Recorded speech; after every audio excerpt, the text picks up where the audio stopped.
Recently, I took a look at what I consider to be the most difficult Price is Right pricing games. Today, I wanted to take a look at the opposite side of the coin. Here we go with the top 8 most winnable Price is Right pricing games. Before I begin, I am laying down 2 ground rules. Rule number 1, no 50-50 games. Thus, games like Double Prices, Switch, and Coming or Going will not be included. I will also not include Double Bullseye because technically each player has a 50-50 shot of winning or losing the car. Rule number 2, retired games will be included. Can't leave those gems out. I've also decided not to rank these games in any discernible order. All of them are being blindly categorized without taking into account any statistics other than the game has won a lot more than it's lost, or is almost guaranteed to win if the contestant knows the appropriate strategy. And with that, here we go with the main list. Bonus Game. The second longest tenured pricing game, debuting on September 4th, 1972, just after any number, Bonus Game is a fun but simple game where contestants have to choose if the posted price is higher or lower than that of the actual retail price. Get all 4 and you are guaranteed a win. Even if you don't, this game still has a good winning chance. If you get half of the products wrong, you will still have a 50% chance of walking away with the bonus prize. Bonus Game is very friendly to the player, and the game is won about 3/4 of the time that it is played. Shell Game. In this beloved pricing game that was originally meant as a replacement for Bonus Game, a contestant wins 4 chances to place a chip next to a shell. If the contestant is able to win all 4, they will go for a cash bonus if they can guess which shell has the ball under it. Much like with Bonus Game, even getting half of the bids wrong will still give the contestant a 50-50 chance. Get all 4 right and you will be guaranteed a win, plus maybe a cash bonus. On average, contestants win this game about 70% of the time that it's played. Bullseye. Referred to as Bullseye 2 to differentiate it from the 1972 games that failed, here the contestant must pick a quantity of a grocery item, then hit the bullseye, today worth $10 to $12. They have 3 chances to do this in order to win the game. However, if they still fall between $2 and $12, they will still have a second chance by finding the hidden bullseye underneath one of the items they selected.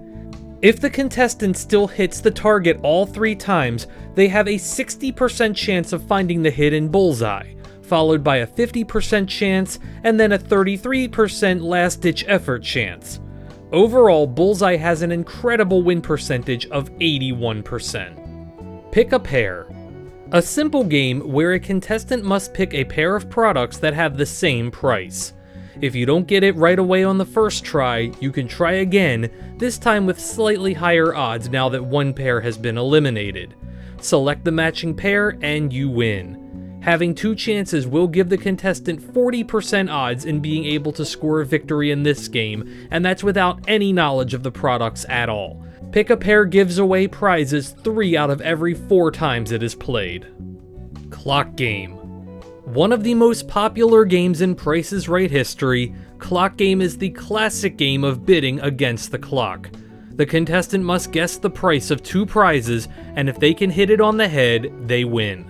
What makes Clock Game so winnable is the unwritten strategy. Go by hundreds, then by tens, then by singles. If you know how to navigate this game, you will almost be assured that you will walk away with both prizes. If you don't know the strategy, best of luck, you're gonna need it. Back to 72. The 50th anniversary throwback game has similarities to the range game in how you want to play the game. Here a contestant is given a price range for an item that would have been given away on the show 50 years earlier. Get all 3 within $50 and you win the game. If the contestant sticks around the middle of the range or just before it, it seems to always result in a win. Because of this, Back to 72 has one of the highest win percentages, only been lost a handful of times over its 3 years in the rotation as Back to 72, 73, and 74. Hit Me. Essentially Blackjack, Hit Me is a classic pricing game that saw a very unfortunate end. Here a contestant must try to pick prices that are divisible by the retail price to produce a card. The house hits on 16 and stays on 17 in this game, which is played just like the famed casino game. Another game in where there is a fairly simple strategy if the player is aware of it. First, you pick a number divisible by 10. Generally, anything that sensibly ends in a 0 will give you this. Then pick an item which is an exact price, which also shouldn't be too hard to figure out. Nail both of these and you're pretty much guaranteed a win.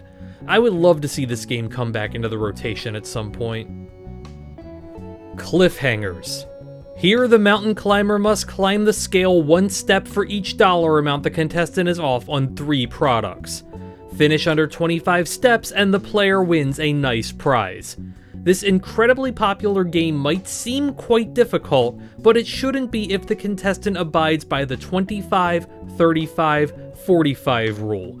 That is, $25 for the first product, $35 for the second product, and $45 for the third product.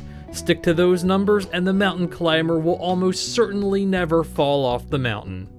And friends, if you love this kind of television nostalgia content, please like this video, share it with your friends, and subscribe to this channel. And if you are interested in getting many of my videos, including all pricing games days in advance, check out my Patreon at patreon.com/markscapino, where I offer a ton of fun bonus content and a monthly podcast.